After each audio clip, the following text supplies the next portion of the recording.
Hey there, and welcome to The Explainer. So today we're going to dive into Deep Meditation by Yogani. It's this book that lays out a surprisingly simple way to find what it calls personal freedom. And believe it or not, the whole thing kicks off with just one question. So here it is. The journey starts with maybe the biggest question any of us can ask. Who am I? I mean, that question's been around forever, right? But what this book argues is that finding the answer isn't about, just philosophical debate. It's about finding it through your own direct experience. That's the whole point of the practice.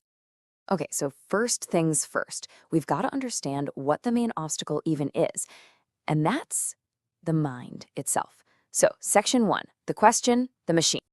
So the book gives us this really powerful way to think about it. Imagine your mind isn't you. Instead, see it as a machine, a thought machine, really. Its only job, its entire function, is to just crank out thoughts all day, all night, endlessly.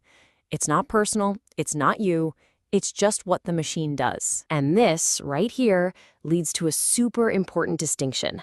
I mean, if the mind is the machine, then who are we? Well, we're the awareness that's watching the machine. We're the silent witness to that whole stream of thoughts. And that is the key. Because if you're separate from the machine, then you don't have to be a slave to its constant noise. All right, so if we're not the machine, how in the world do we get it to quiet down? Well, that brings us to section 2. We're going to look at a simple procedure, and I want you to really hang on to this word, effortless. Now, the main tool for this whole practice is something called a mantra. And let's be clear, this is not about positive thinking or affirmations.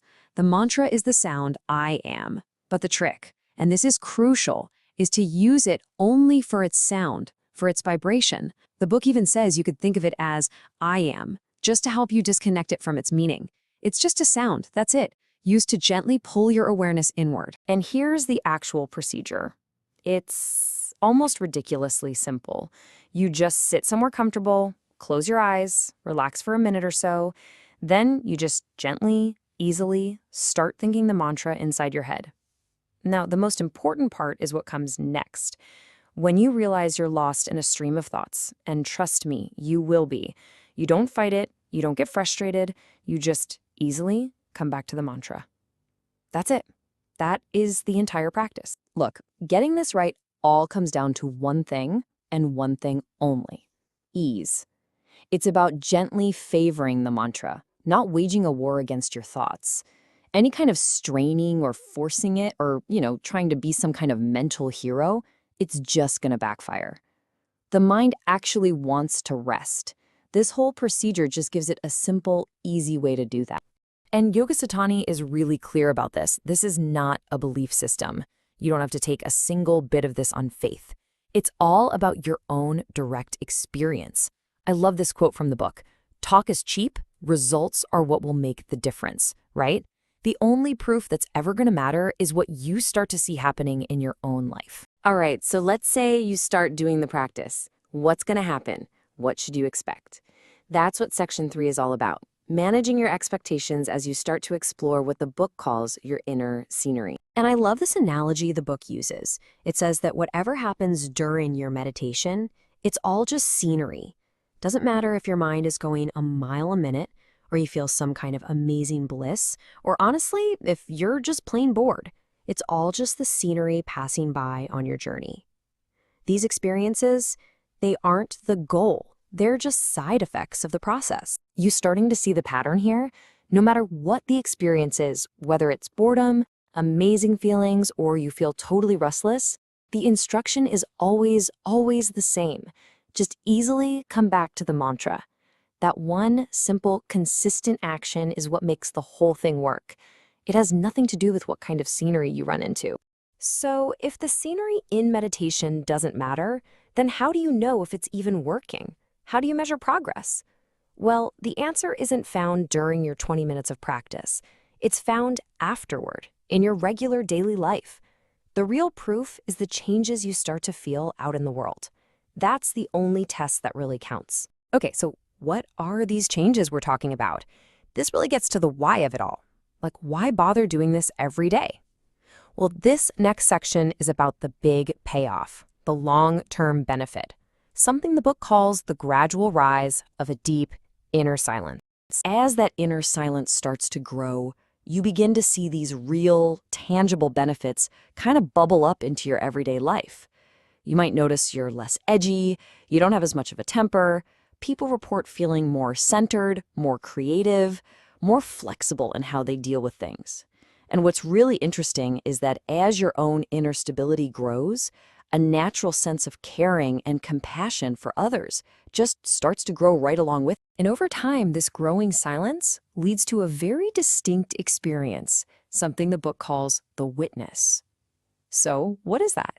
Well, it's when you directly experience that core awareness we mentioned way back at the beginning. It's the real you, the part of you that's been there your entire life, just quietly watching everything, totally untouched by the chaos of the world or even the noise inside your own head. And this quote from the book just makes the idea so personal and easy to grasp. It says the witness isn't some weird mystical state. It's a cozy place that we can call ourself. I mean, how great is that? It's like finding a stable inner home that's always peaceful, no matter what kind of storm is raging outside. And this brings us to this really beautiful paradox. You'd think, right, that retreating into this cozy place inside would make you all distant and uncaring about the world. But the book says it's the exact opposite. By becoming free from the drama and the chaos, you actually become more capable of engaging with the world. But now you can do it with real strength and compassion. So all of this, the simple practice, dealing with the inner scenery, the rise of this witness, it's all building towards something. It's all leading to a final destination. And that's what this last section is about, a state of real, genuine, unshakable personal freedom. And the foundation of this freedom, it's what happens when that quiet, peaceful silence stops being just a temporary thing you find in meditation. Instead, it becomes a permanent, unshakable part of who you are. It's just there, all the time. But listen, this freedom isn't about, running away from the world to go sit in a cave somewhere. Not at all.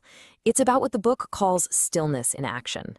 It's the ability to be completely plugged into a busy, active life, but to be doing it all from that deep, stable, silent core inside.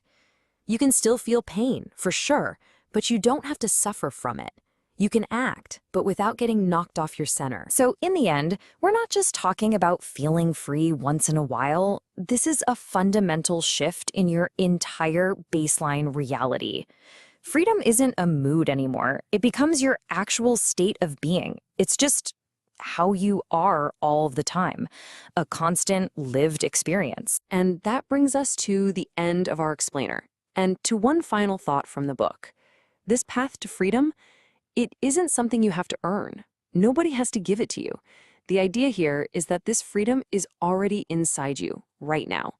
It's as close as your own willingness to just do a simple practice every day. So the only question left really is, what will you choose?